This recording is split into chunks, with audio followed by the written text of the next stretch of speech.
देखो सर, मेवात जो है, मेवात मेरे ख्याल से हरियाणा में क्या, भारत में शिक्षा के क्षेत्र में सबसे पिछड़े जिलों में से एक जिला है, जिसमें लगभग 50 to 60% जो शिक्षा का स्तर है वो शून्य है। मैं आपके माध्यम से सेंट्रल गवर्नमेंट से और स्टेट गवर्नमेंट से यही मांग करना चाहूँगा कि जो भी मेवात के लोग हैं, अब मेवात के लोग जागरूक होने लग गए हैं, क्योंकि अगर जागरूक नहीं होते तो आज हम जंतर मंतर पर ये मांग उठाने नहीं आते। मेवात के लोग हमेशा अमन और प्यार और मोहब्बत चाहने वाले लोग हैं। ये लोग गलत बात करते हैं कि भाई मेवात में ये होता है। अरे अगर मेवात में शिक्षा का स्तर सुधर जाएगा तो मेरे हिसाब से सारी चीजें, जो ये फालतू के जो भी काम है वो सारे खत्म हो जाएंगे। और सबसे इंपॉर्टेंट बात है, हमारी बच्चियां या तो 8th क्लास या लास्ट 10th क्लास तक पढ़ती हैं और अपनी पढ़ाई सिर्फ और सिर्फ कोई यूनिवर्सिटी मेवात में नहीं होने के कारण छोड़ देती हैं। तो मैं तो आपके माध्यम से, इन मीडिया के माध्यम से यही सेंट्रल गवर्नमेंट से अपील करूंगा कि मेवात में जल्द से जल्द आप, क्योंकि जब वोट मांगने आते हो तो शिक्षा की भी बात करते हो, स्वास्थ्य की भी बात करते हो, मकान और रोजगार की भी बात करते हो, पर काम एक भी पूरा नहीं होता। मैं सेंट्रल गवर्नमेंट पे ही थोड़ा सा बोलना चाहूंगा। सेंट्रल गवर्नमेंट ने कहा था कि हर साल 2 करोड़ नौकरियां दी जाएंगी। कितनी 2 करोड़ नौकरियां दी, आप बताइए मुझे। अगर 2 करोड़ नौकरियां सेंट्रल गवर्नमेंट ने दी हो, और कोई भी चैनल पर चले जाओ, अगर रोजगार का मुद्दा, शिक्षा का मुद्दा, स्वास्थ्य का मुद्दा किसी भी चैनल पर डिबेट के रूप में डिस्कस होता हो तो आप बता दीजिए। सिर्फ फालतू के मुद्दे होते हैं। अगर मेवात में सेंट्रल यूनिवर्सिटी खुल जाएगी ना, तो वहां पे हिंदू, ना मुसलमान, ना सिख, ना ईसाई, सबके बच्चे पढ़ेंगे। अगर पढ़ेंगे तो इंडिया बढ़ेगा, इंडिया बढ़ेगा तो बेरोजगारी हटेगी, रोजगार आएंगे, क्योंकि एक पढ़ा लिखा आदमी ही रोजगार कर सकता है, अनपढ़ आदमी रोजगार भी नहीं कर सकता। देखिए, शिक्षा की अगर मैं बात करूं, आज जो मेवात से ये आज आगाज शुरू हुआ है, मेरे हिसाब से पूरे देश में पहला एक आंदोलन एजुकेशन को लेकर शुरुआत हुआ है। मेवात हमेशा एक इतिहास रहा है, चाहे 1857 की क्रांति में जो अंग्रेजों से शुरुआत करी वो मेवातियों ने शहादतें दी। आज मेवात के लोग यहाँ पे आए हैं, सिर्फ एजुकेशन की मांग कर रहे हैं, एक सेंट्रल यूनिवर्सिटी की मांग कर रहे हैं। जो 50 लाख की पॉपुलेशन का एक क्षेत्र, जहाँ पे मात्र कोई एक यूनिवर्सिटी नाम की कोई चीज़ नहीं है, कॉलेजेस नहीं है, उसकी वजह से जो मेवात पूरी तरीके से डिपेंडेबल है, जो खेती बाड़ी पर डिपेंडेबल है, वहाँ के लोग हैं, जो वहाँ के जो मूल कमाने के सोर्सेज हैं, जैसे पहले भी हमारे वक्ताओं ने बताया कि पत्थर फोड़ के या मजदूरी करके, दिहाड़ी मजदूरी करने वाले लोग हैं। आज 21वीं सदी के भारत में मेवाती अपना कंट्रीब्यूशन देना चाहते हैं, पूरे भारत के हर कोने के साथ में मिलजुल कर चलना चाहते हैं। वो कब चलेंगे? जब मेवाती पढ़ेंगे।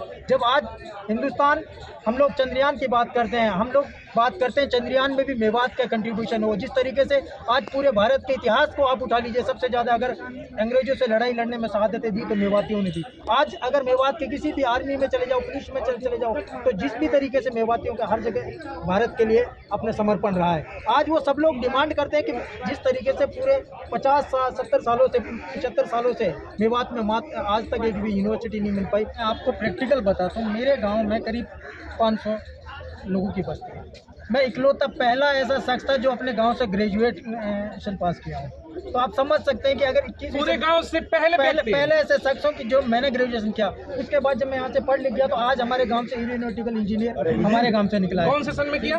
मैंने 2006 में ग्रेजुएशन किया। उसके 2006 के बाद में आज हमारे गाँव के बच्चे एरोनॉटिकल इंजीनियरिंग कर रहे हैं, क्योंकि वो लोग देख रहे हैं कि अगर ये बच्चे यहाँ से पढ़ लिखने के बाद में रोजगार कर रहे हैं, उसके बाद में सब लोग बाहर से जाकर, लेकिन आज एजुकेशन को इतना महंगा कर दिया है कि वो लोग अफोर्ड नहीं कर पाएंगे। एजुकेशन महंगाई पर तो आएंगे, पहले मिल तो जाए, पहले दरवाजे पर है, फिर उस महंगाई पर भी चर्चा हो जाएगी। वो तो डायन है, इस समय कहीं आराम कर रही है महंगाई वाली। चलिए चर्चा करते हैं। क्या उम्मीद है कि चुनावों से पहले खुशखबरियां होंगी और मेवात को जो लंबी लड़ाई रही है कि यूनिवर्सिटी मिल जाए? इन्होंने तो कहा कि 2006 में पहले व्यक्ति बने जो ग्रेजुएट हुए अपने गाँव से। सोचिएगा, हम लोग 21वीं सदी के नारा तो लगाने लगे 2000 में ही, और 2006 में पहला व्यक्ति।